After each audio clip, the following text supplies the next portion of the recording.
చేతులు కాలాక ఆకులు పట్టుకుంటే ఏమవుతుంది? మన చంద్రబాబు లాగా అవుతుంది. గెలిచే బీజేపీని వదిలేసి ఓడిపోయే కాంగ్రెస్ పంచును చేరినప్పుడే అందరూ తప్పుపట్టారు. కానీ ఇదే విషయాన్ని ఓ సీనియర్ పొలిటీషియన్ ముందే గ్రహించి బాబు చేస్తున్న ఆ 2 తప్పులను ఎత్తి చూపాడు. కానీ మన బాబు వింటేగా ఇప్పుడు అనుభవిస్తున్నారు. Senior most politician Muppavarapu Venkaiah Naidu. జాతీయ స్థాయిలో సీనియర్లలో ఆయన ఒకరు. బీజేపీలో నిబద్ధత కలిగిన నాయకుడిగా గుర్తింపు పొందారు. ఎన్నో పదవులు అనుభవించారు, మరెన్నో పదవులు అలంకరించారు. ఉపరాష్ట్రపతి స్థాయికి ఎదిగారు. ఇంత చేసినా ఏపీలో బీజేపీని అధికారంలోకి తీసుకురావడంలో ఫెయిల్ అయ్యారు. ప్రధానంగా తెలుగుదేశం పార్టీకి అన్ని విధాల అండదండలు అందించారని ఆయనపై ఒక విమర్శ ఉంది. అందుకే ఏపీలో బీజేపీ ఎదగలేదని ఒక అపవాదం ఉంది. తాజాగా టీడీపీ అధినేత చంద్రబాబు విషయాల్లో జరిగిన తప్పిదాల గురించి వెంకయ్య ప్రస్తావించారు. ప్రస్తుతం ఆయన కామెంట్స్ వైరల్ అవుతున్నాయి. ప్రముఖ జర్నలిస్ట్ జాఫర్కి ఇచ్చిన ఇంటర్వ్యూలో వెంకయ్య నాయుడు ఆసక్తికర విషయాలను వెల్లడించారు. 2019 ఎన్నికల సమయంలో చంద్రబాబుకు ఇచ్చిన సలహాల గురించి ప్రస్తావించారు.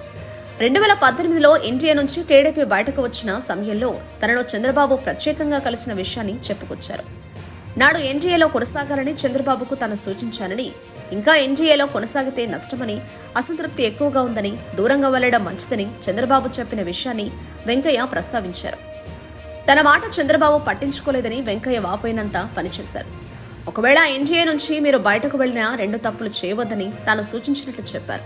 ఒకటి, వ్యక్తిగతంగా నరేంద్ర మోదీని విమర్శించవద్దని, అప్పటి పరిస్థితులను బట్టి కాంగ్రెస్ పార్టీ అధ్యక్షుడిని కలవద్దని సలహా ఇచ్చినట్లు వెంకయ్య చెప్పారు.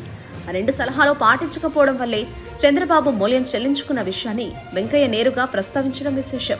తనకు ఉపరాష్ట్రపతి పదవి వస్తుందని అనుకోలేదని, అసలు కోరుకోలేదని, ప్రజాప్రతినిధిగా రాజకీయ జీవితంలో ఉండాలని మాత్రమే ఆకాంక్షించినట్లు తన మనసులో ఉన్న మాటను బయటపెట్టారు.